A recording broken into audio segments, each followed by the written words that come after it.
I read it 2 weeks ago, so I'm a little rusty on the story. Right. Okay.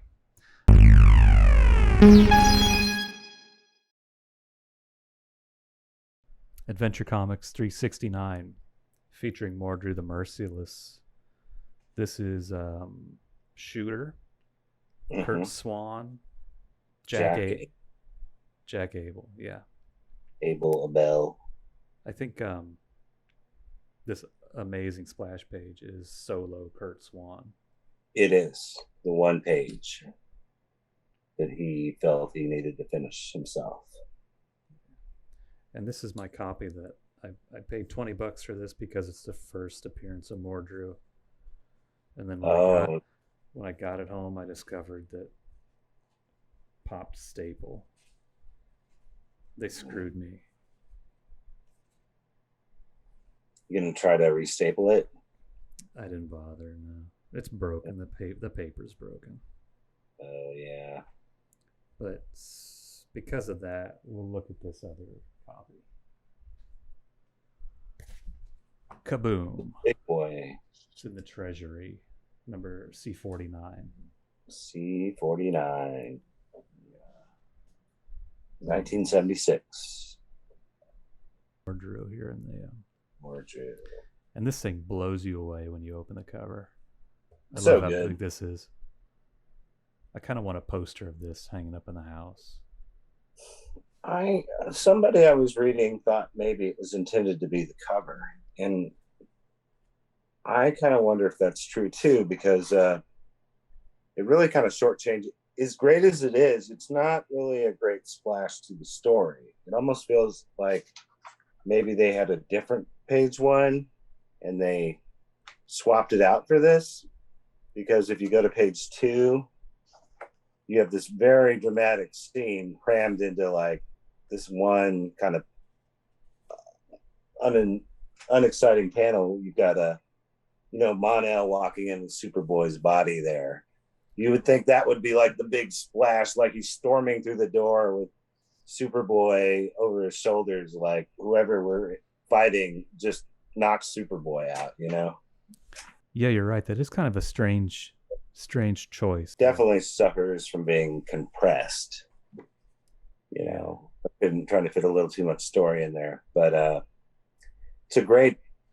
I mean, I think it would make a great first page, even though I love the first page. But to have it open with like Superboy has been taken out, who they are constantly depicting as like godlike in this comic, like be like the Right. door opening and Mon-El coming in carrying Superboy, and the Legion looking like, what the heck took Superboy out? Like we're up against something really serious here.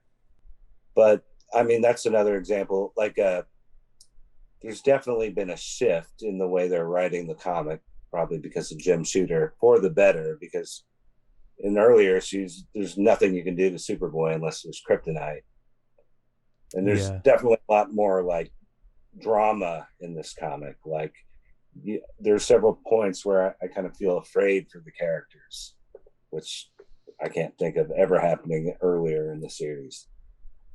It's a more Marvel take. It's a really good comic. Like they are. I mean, it's only these 4 or 5 Legionnaires, but they're they're in fear the whole time, and they go back. Right. They go back in time to hide out in Smallville. Right. In this opening part,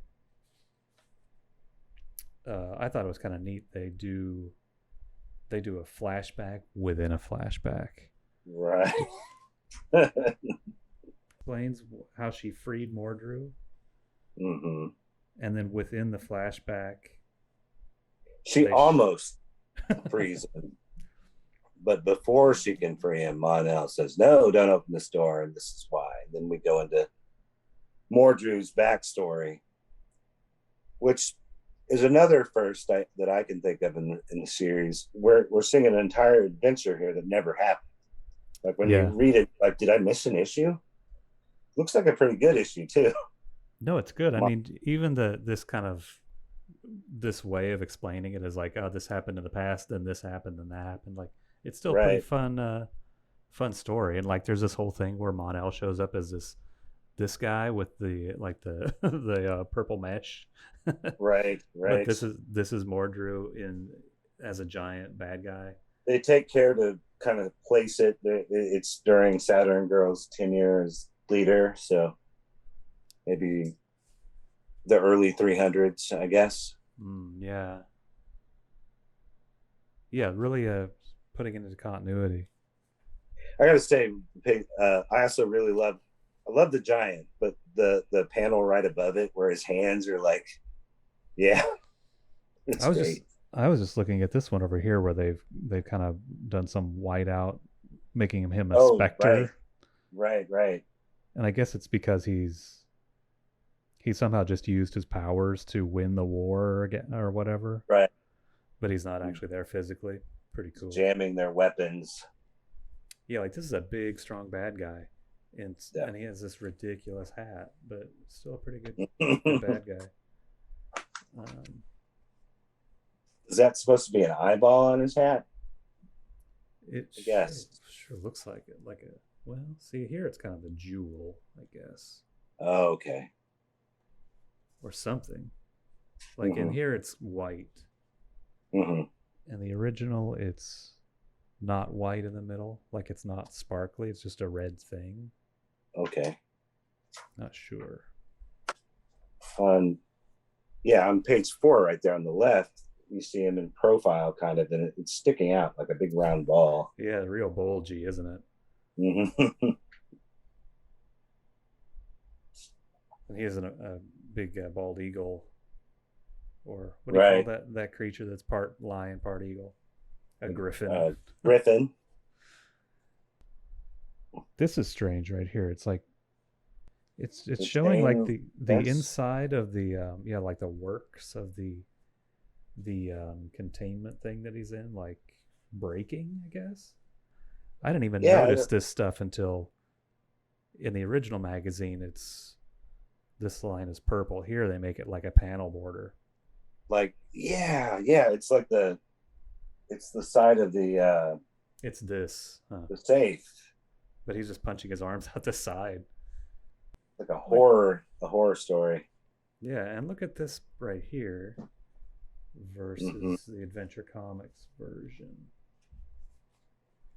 I say much scarier in the Adventure Comics version, Okay. where he's green, Yeah, yeah. and they've kind of filled in Superboy all blue.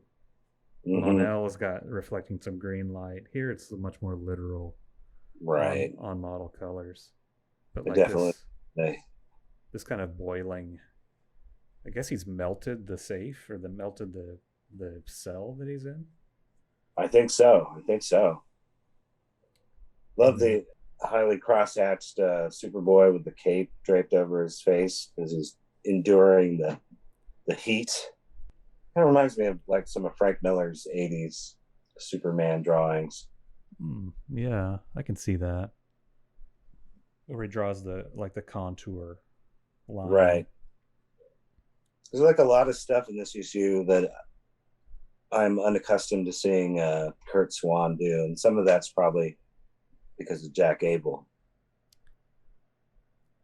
But I also think there maybe like once Shooter was over there, they're probably making a push like, come on, we got to be a little bit more like Marvel. We need more dynamic panels and stuff like that. Because all through this issue, and I checked back, and for at least 2 or 3 issues before, he's starting to do all these like rectangular panels and breaking up the page differently. Yeah, that must have been a way to compete with Marvel. Right. This is 1968. I Eight. wonder. Yeah. I wonder if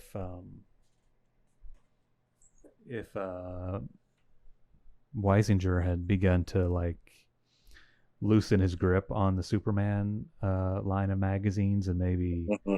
whoever it was, Bridwell or whoever took over, was kind of calling the shots a little bit more and relaxing the standards to When let did he them leave? be more like Marvel. Did he leave in 70 or Yeah, 70. right I around mean, the same time the Legion disappeared from Adventure?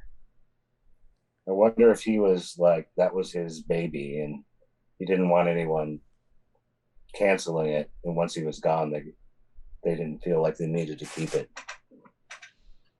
I don't know. I don't know either. I don't know what would cause that. After Legion moved out of Adventure, did Supergirl take over the title? He did. Yeah.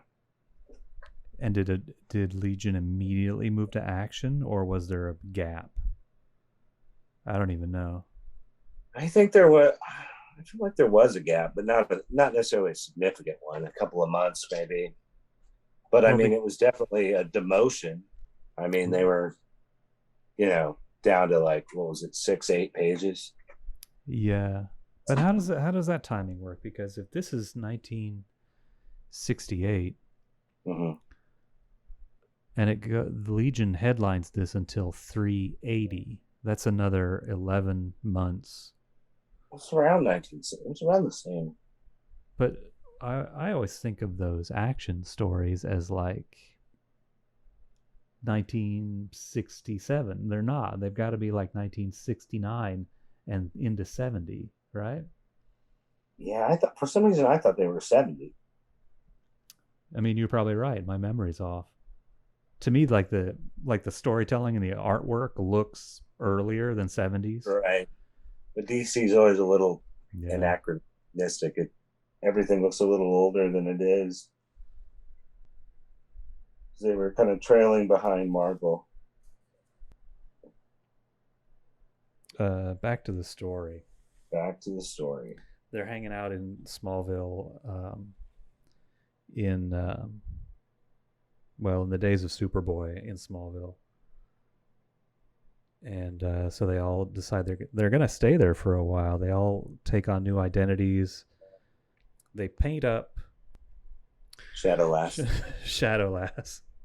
to be a white girl instead of a blue girl. And then she goes and lies to Chief Parker's wife and says, "I'm your cousin, don't you remember?" And she's like, "I don't, but come on in." And she's just going to stay there indefinitely, She's like, "I'm your family from out of town. I'm going to be here a while." It's a very bold, strange scene, though they walk it back a few panels later a little bit. She says, "It's a good thing Superboy dug up some info on all her relatives." So she was able to sort of, substantiate her lie. Yeah, but it's it's an even bigger lie then, Right. But she doesn't. When they first present it, it almost seems like she's just inviting herself in the house. Well, okay, if you say so. You're related to me. I guess it's a triplicate girl, or is she duo damsel here? She's duo damsel. Yeah. Sneaking into Chief Parker's house. Mm-hmm. Shadow Lass is an exchange student who stays with Lana Lang. Yes. Which is also kind of weird. Like, you don't just drop in as an exchange student and be like, "Can I stay here?" And somebody says, "Yeah." Right. In the story now, they see this strange shadow that covers up all of Smallville. It's Mordru. He's come from the future. There's a shadow blanketing Smallville. It seeps into every corner of every building, into every crevice. If it touches us, he'll know. Like, this is like some like Cold War kind of stuff. It's very spooky for this comic. Yeah. For the series, And it like the shadow kind of Shadow Lass uses her own shadow power to hide. He hides all the Legionnaires from the Mordru shadow, but it takes over Lana Lang. I love that middle panel on the left of Clark and Bob Cobb, where his whole face is cast in shadow. That's great. Yeah, it's really scary. And like these ones over here that have the kind of hatching, like they're in a fog. Right. And the shadow casting, it kind of, I don't know, is it sort of implying that it's like Mordru's actual shadow there? Like those two left. Yeah, it kind of looks like a body and an arm reaching over. Right. Yeah, really evocative artwork there. Right. And these sort of zombified citizens with all the extra hatching. Looks like it's right after different comic. Yeah, it's really cool. And that's Jack Abel, right? Swan never Right. doesn't do Right. that stuff. Right. Oh, and this is the funny part. Like, it goes from this super spooky thing where Mordru's seeping into every Right. crevice and scaring them, and then there's this part where Clark Superboy is telling everybody to go back to their other houses after having a meeting down in his basement, Right. and he's like, Triplicate Girl thinks he's gonna escort her home, but he's like, no, just crawl through this tube. See ya. It's so strange because even the panel of her going through the tube, it's so dramatic and serious, but then she's thinking about like relationships, like the I almost wonder if Weisinger or something is like, you gotta get some of that boy girl drama in here. It's not a Legion comic. It seems so incongruous with everything else going on in the story. This why doesn't Superboy like Duo Damsel sub storyline running through this comic? Just seems like a weird time to be preoccupied with it. It is a weird time. I like that they do it. I think it's great to go from the spooky stuff to the weird teen romance stuff. And it's all, a superhero comic. I think that makes it really good. Okay, I don't know if that's a more Weisinger thing. I don't remember him really emphasizing the relationships except in kind of a silly way, like in that Weddings That Wreck the Legion thing, Oh, right. Where they're dating and they're smooching during the meeting and then they pretend to get married. There's always a little bit of that in the Silver Age comics. Maybe I'm off, but I mean, remember Brainiac 5's first appearance? He's like, I want you to be my girl, Supergirl, in the future. Is that his first appearance? Yeah. Wow, I don't remember that. I may not have ever read that. Surely. I guess the crush on Superboy that Duo Damsel has, that's kind of her thing. Maybe that's why that's in there, is just because like that's the main character point she has up to now. Right. Like, I don't know if she's involved with Bouncing Boy to any degree at this point. She's still just pining after Superboy. Right. And yeah, she's jealous of Shadowlass. Shadowlass had a crush on Brainiac 5, wasn't going anywhere because of Supergirl. So now she sinks her hooks into Mon-El, and those hooks stay for a long time. Oh yeah. But yeah, she's pissed that Superboy doesn't give her the time of day. For now.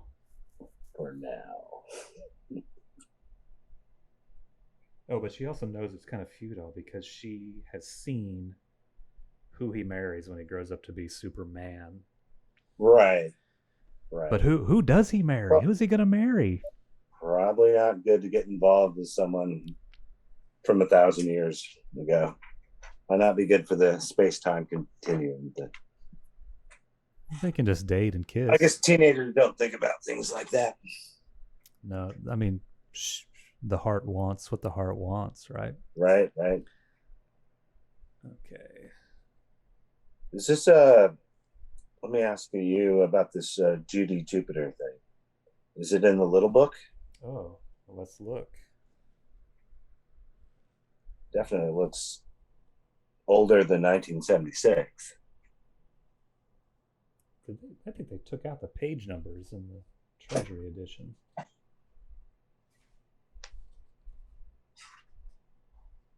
Oh, look, here's another recoloring thing.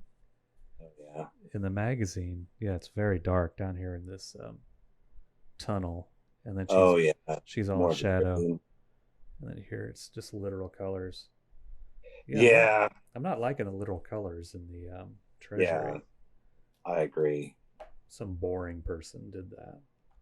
Well, I think in a lot of cases, I love when they just make buildings yellow in the background, just one solid color or another. But a lot of times it probably had to do with time constraints more than artistic decisions. And they're like, we got more time now. Let's just color everything. I guess, but I don't know. It ruins the mood. No, I think it looks better with Yeah. the single colors, but I wonder if they thought they were making it better by coloring it a bit more. I'm sure somebody thought they were making it better, or just didn't give a shit one way or the other. Right. It's a Revell airplane model ad in the Oh, original, and okay. Jupiter's just a little like this. Does it has kind of a 50s kind Looks of older, look? right? Yeah, Yeah. yeah. They took that something else, did a little activity thing. Right. I like this part where Shadowlass explains how you learn stuff on Talak 8. They have no school. You plug into a Schoolatron to your family computer. This one, the color on this part is actually more effective in the Treasury, where the headphones thing is all red against Uh-huh. against the Like darkened this blue. room. But yeah, this is kind of another funny part. Where she's like, "Where do you keep your Schoolatrons?" Because Lana Lang's like, "Let's go to school now."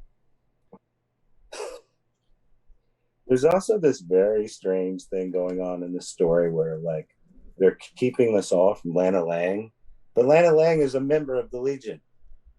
She's already Insect Queen at this point.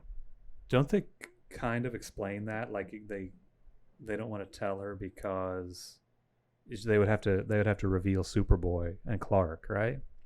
Oh, maybe that would I make sense. I feel I like just kind that of was in figured it this. had something to do with well, they knew they were going to need her to be like the possessed character, and that would interfere with that if she was in on the. Actually, I don't know. Well, no, you're right. It all kind of fits. Like have Lana Lang get become a pawn of Mordru. The reason she doesn't know about the Legionnaires is because they can't tell her because they don't want to reveal Superboy. So Right, it's like this kind of airtight kind of plotting. right. I You don't don't know. want her inner circle. Yeah, I mean, I feel like it's really good. Like it all works out. I Yeah, think somebody might be like, oh, that's really pat to do it that way. In the comic version, I think this is kind of a nice. Like it looks like I don't know. There's something about the density and this little heading of the second part that I kind of like. Like I it love it, looks. but the it's kind of a jarring tone change because then all of that the title it looks very slapsticky with Mordru on the left and the mob on the right. But I guess it is a little bit of a slapsticky idea. Yeah, it's like they're padding out this story. Like Right. the rest of it becomes like a regular kind of Superboy comic where some mobsters come and take over Smallville. Right. But I love this drawing of Mordru. Like it looks good. It's a little bit Mhm. you lose a little bit in the Adventure Comics version. It really benefits from being blown up Uh, in the Treasury. You can see the crazy look in his eye. A little bit tighter coloring. Mordru and the mob. But yeah, like these two panels, like the density of the text, Uh, it looks like an older. It looks like a '50s Superboy comic. right. Just It's got here, a more like as you got go on, yeah, it's yeah. These are much more contemporary looking monsters. right.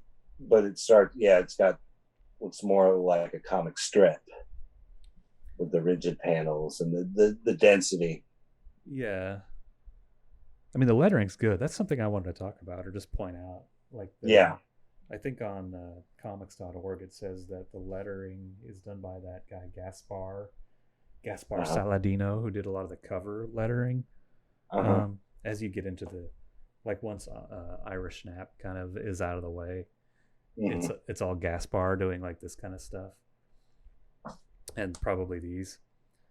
But the it's a lot more organic looking lettering in this comic than in I don't know, maybe previous ones. I don't know how many he might have done or when he started, but it looks a little different. Yeah, Maybe he's just not there yet as like a comic book letter or something. I like it. I like the way it looks, and it for hangs. sure. It looks a little more. I don't know. It looks kind of cartoony, kind of indie or something. Yeah. Yeah. I would love if that were my job, just to hand letter comics. Something satisfying about sitting there and making perfect, or trying to make nice letters. Yeah, it would be great if you were like, I mean, if to do it, if one was really good at it, it would be an awesome job. Right. Oh, so in this part of the story, is this Mordru doing this where it's an illusion. It turns out to be an illusion where half the town gets flooded. These monsters show up. The other half of town is on fire.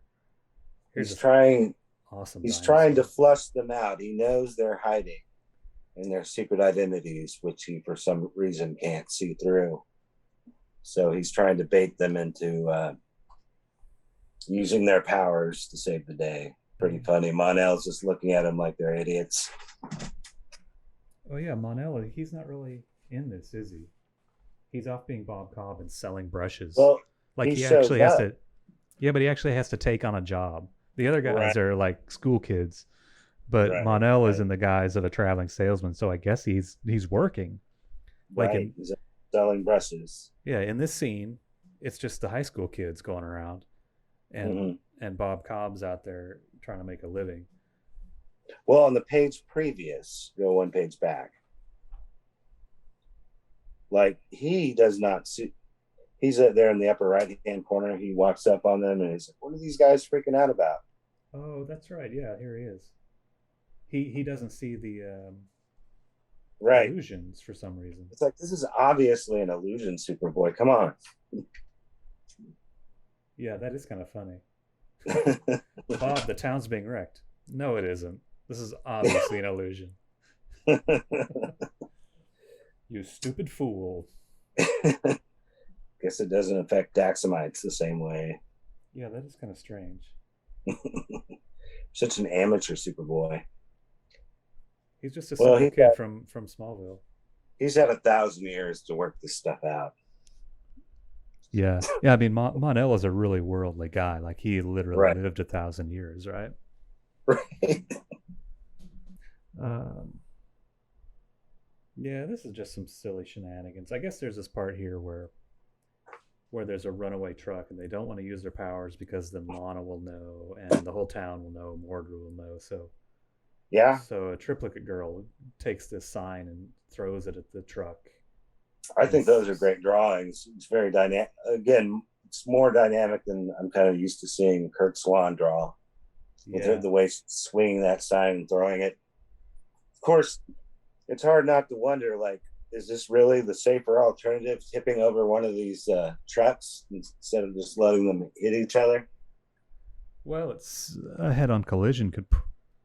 Well, maybe not in those trucks. Right. I mean, how fast are they going?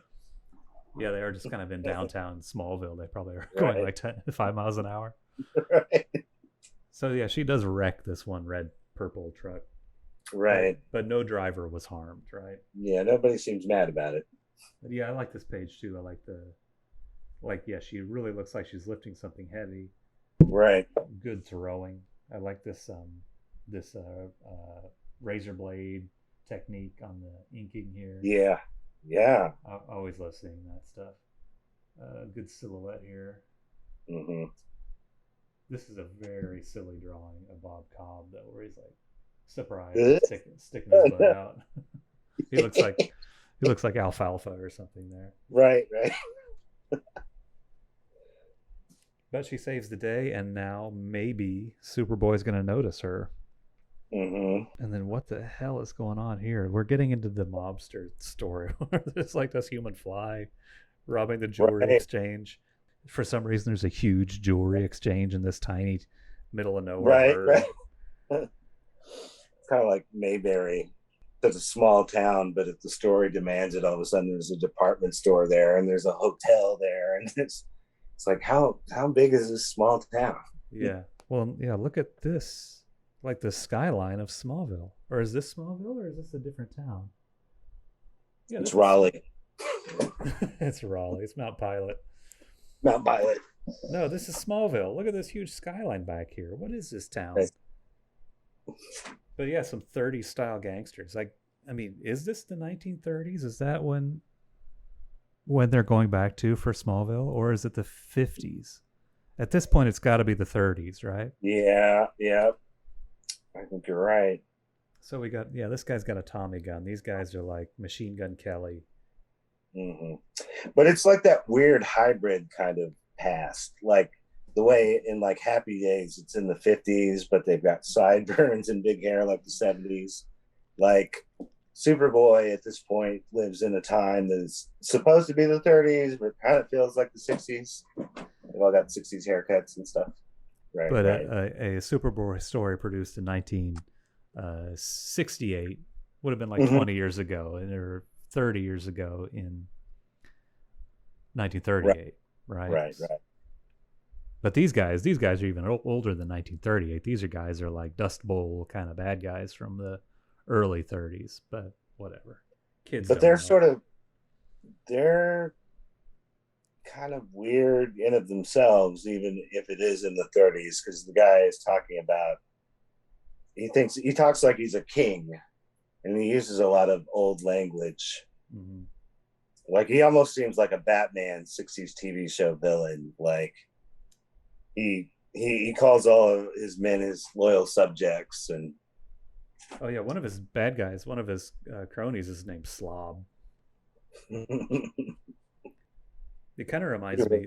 This is putting me in mind of that Frank Robbins Superboy story. I just got this not long ago, where it's a Bonnie and Clyde thing. It's banking on the new Bonnie and Clyde movie from 1970 or whatever it was, the Warren Beatty thing. But it's like Bonnie and Clyde show up in Smallville and they kidnap Clark and Lana and like force Clark and Lana to start doing crimes with him.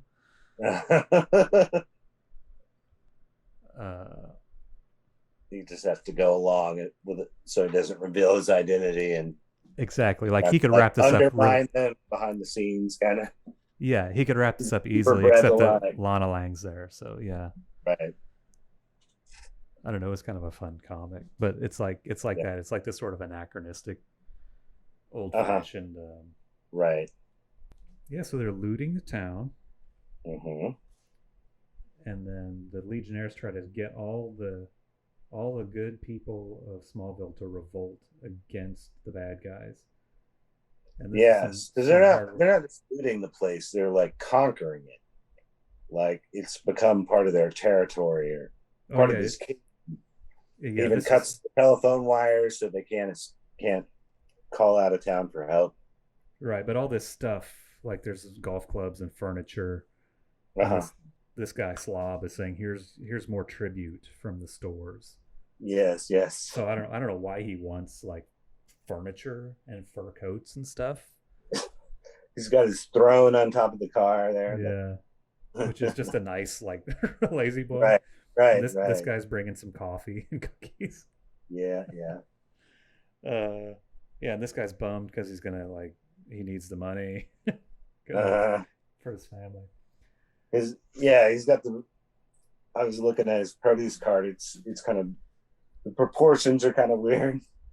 It's got like just a big thing of loose grapes and tiny cherries and the apple. Everything looks a little too small. But yeah, I guess I'm probably not supposed to spend that much time checking it out. I wonder what the color looks like on those guys on the old one.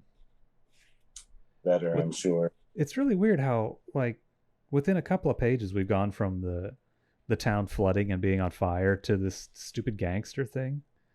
Right. And it's still the Mordru story. Well, they seem to be trapped in the. Seems like a lot of stories are like this, where when the book is divided into two halves, they have to somehow introduce a new like plot or subplot for the second one. Yeah. Well, yeah, they've got to fill up the pages, but it's really all over the place. Right. I don't mind it. I think this is a fun comic. But yes. But this mobster thing is, I don't know. It's the weakest part, I guess. Right. I was looking at the hardware store guy. I like the hardware store. Really good details here. He's got the display of hinges and handles behind him. Right. There's some saws here in the foreground. And it says hardware. We're definitely in a hardware store. Right. Looks like we've already reached the point where Ma and Pa Ken are considerably younger. Well, you know what? I just read that. Like last week, we were talking about the New Adventures of Superboy comic, and they make a point to say that such and such time in the past ago, something happened to Ma and Pa Ken, and now they're younger. Right. But that comic is from 1982 or 3 or something. Yeah, in it was in the late 60s that, I mean, looking back, it didn't make sense to begin with. I don't know why they stuck with it, but they were like elderly forever. Yeah. And then at some point they started realizing, well, that's kind of corny. Like they should probably be more like middle-aged when he's a kid. So it seemed like a course correction. Yeah, it seemed weird, and it seemed really weird in that comic as I was flipping through it and they make a point. It's like, oh, the reason why they're first they show them young, and there's a flashback, and they're old, and you have to explain that in the comic.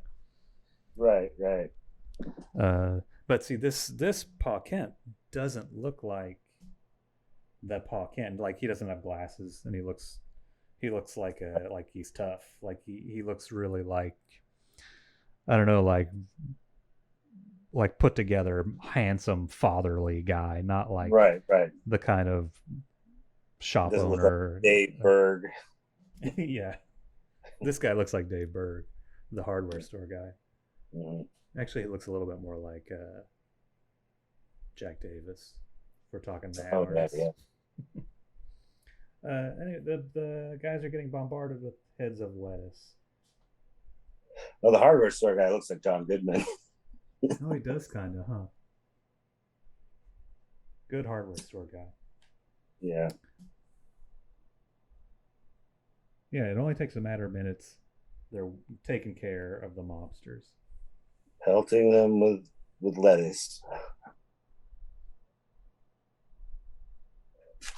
He says, "Defend me, knaves."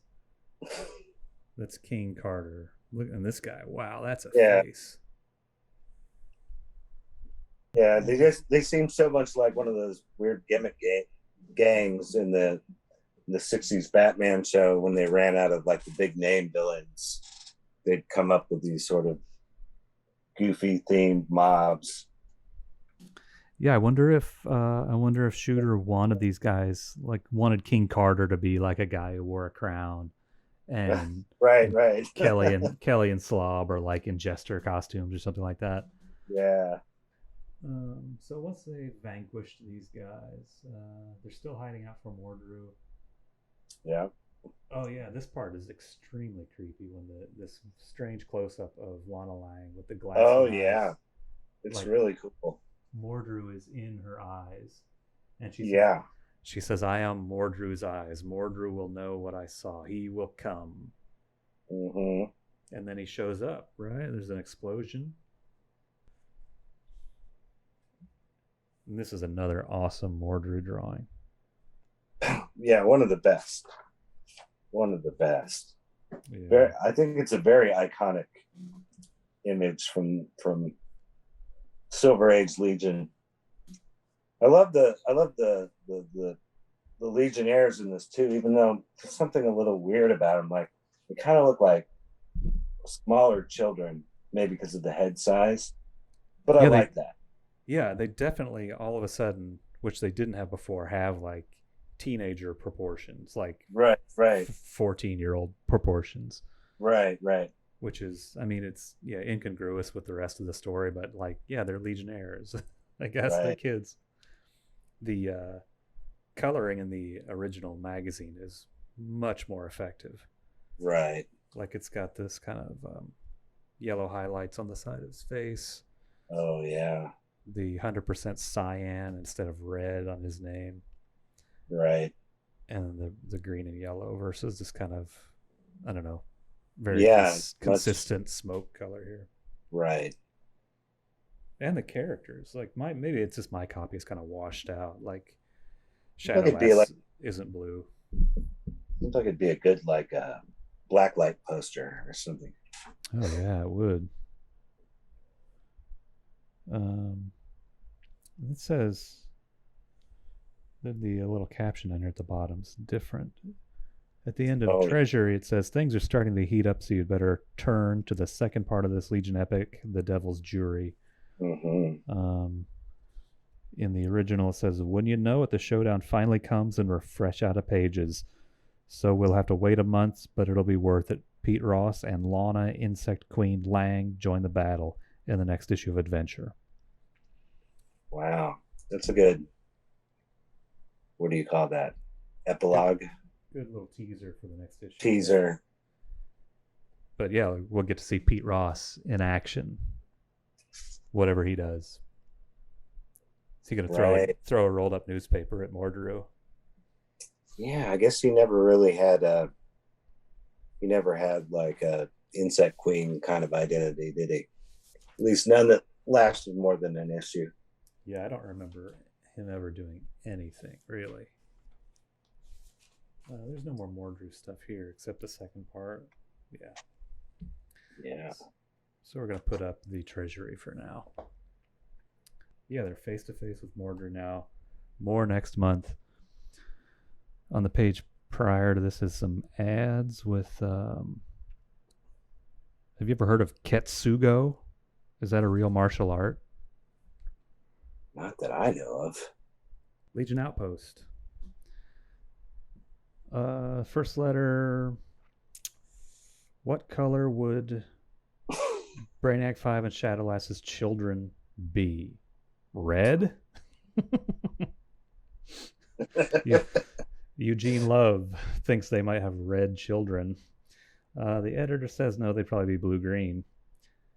Or if Shadowlass married Mon-El, those kids might be purple.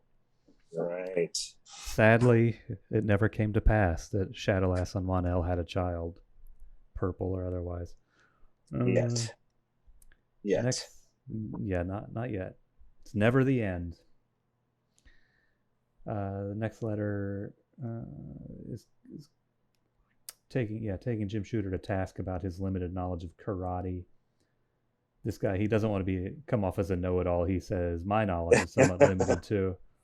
But he says karate chops are chiefly used in shows. Hoons, punches, and grips are used 1,000 times more often than chops in actual fights. Also, if it's throws you want in a fight, use jujitsu. Judo is only a sport. That's Clement Robbins. Editor says, you're wrong. Police have used judo against criminals. Many women have learned the art to protect themselves from thieves. Doesn't really answer his question or say that, whatever. Kind of has a little bit of a wise guy tone in the response, more Marvel-like there too. Yeah. Trying to be a little hipper in the letters column, I think. Yeah, I'm not sure this is Mort writing these, but it could still be. Next one says, Dear Editor, I've often wondered about the layout of the Legion Clubhouse. Could you include a cross-section diagram of the clubhouse? They say it's not a bad idea. Mm-hmm. We'll try to work one up for a future issue. And guess where there is one? Yes. It's in this freaking thing. I know. But I think we'll go over that some other time. It's pretty in-depth. There's this whole big map, and there's a little 2-pager. We'll talk about it another time. Dear Editor, in issue 363, a reader said that Ron Vidar does not belong in the Legion, even as an honorary member, because he does not have superpowers. I disagree with that assumption. Ron does have one superpower. He's immune to hypnotism, even super hypnotism. You're right. This is Mark Ashby, State College, PA. Karate Kid doesn't have powers. Right. There are lots of characters who have Legion affiliations without powers. The editor, he says, you're right, even though the power is rather a negative one. But how is that a negative power? I mean, it's not a very it's not a showy power to put in a comic book, I guess, but it's a pretty good power. You can't be hypnotized. People can't take you over. Be very useful. I wonder if, Starro? Could Starro overtake Ron Vidar? Is that hypnosis, or is Starro like parasite kind of a thing.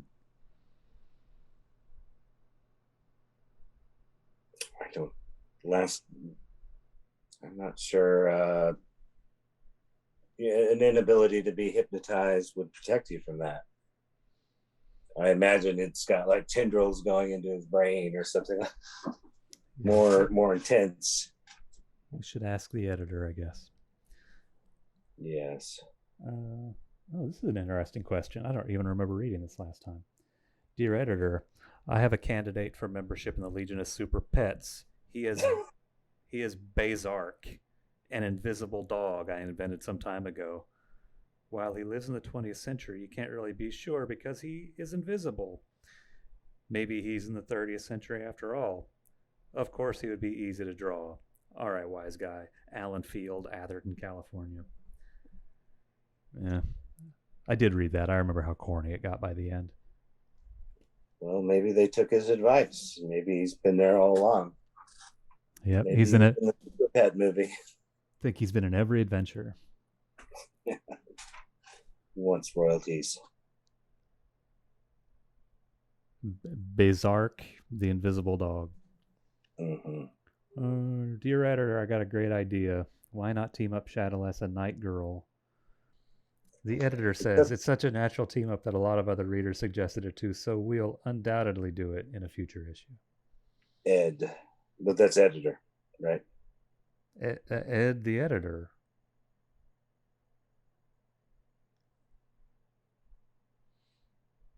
Was there ever an editor named Ed? Yeah, that's what I'm trying to figure out. Is that what E stands for? It has a period. It has a period at the end of it, so it must mean editor, right? Yeah, it does. I know it means editor. You knew it all along. I was just fooling around. I don't know. Maybe it was like Jim or something. This next one. Oh yeah, this one. He just wants them to start calling the Legionnaires with alliterative epithets, as right. He wants the Crusader, the Man of Steel, exactly. Like he thinks more of them. He thinks they're lacking in those. And I think did Stan Lee do that kind of stuff in the I don't know, like in the narration boxes of Marvel books? Is that kind of a Stan Lee thing? I don't think he started it, but yeah, for sure. He definitely doubled and tripled down on it. Yeah, he was big at alliteration, right? Right.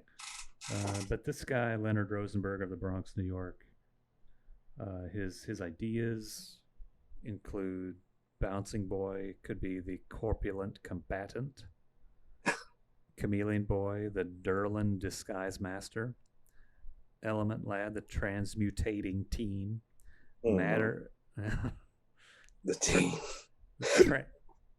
transmutating teen, Matter Eater Lad, the Dean of Digestion, Shrinking Violet, the diffident dwindler. That's a good one. Ultra Boy, the Emir of Energy. That's not so good a one.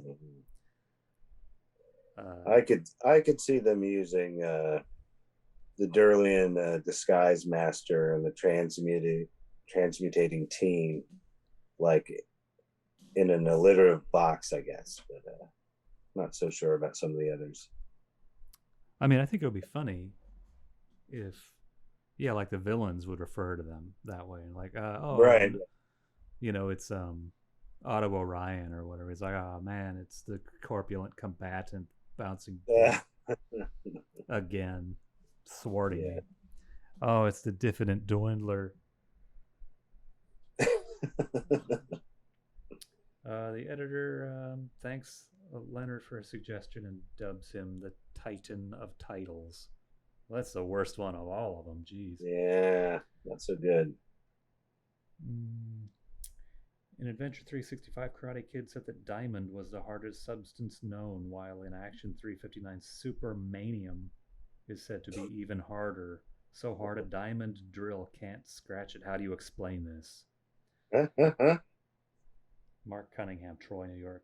Karate Kid meant that diamond is the hardest natural substance known. Supermanium is an alloy created in a lab. Ha ha ha ha. Did you read this story about Supermanium in Action 359 by any chance? I don't know if I've read that one, but I've read stories that involve Supermanium for sure. I feel like maybe the Supermobile is made out of Supermanium. Really? I think so. What's the purpose of Supermanium in the story? Is it like, does Superman make a suit out of it or something when he's weakened or something?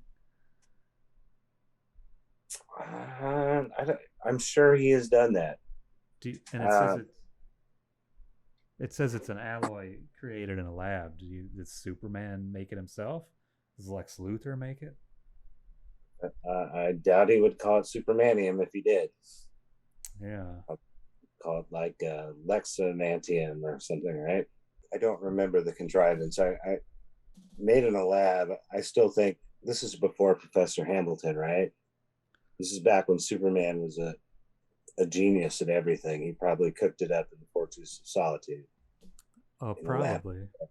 But was it Professor Hamilton that, I kind of mix these guys up. I think Professor Hamilton is somebody they used in like the John Byrne stuff.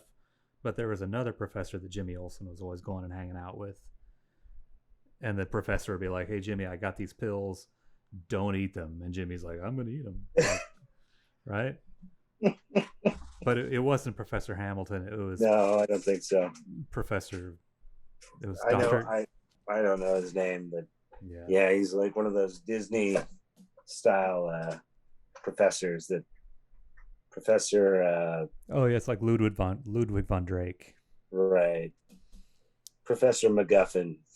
And this next letter, dear editor, I'm living in the mountains of Turkey where DC comics are scarce. They have Superman books in Ankara, but they are printed in Turkish. My favorite characters are the Legion of Superheroes. I read every one I can get my hands on. Callum Johnston, Eskişehir, Turkey.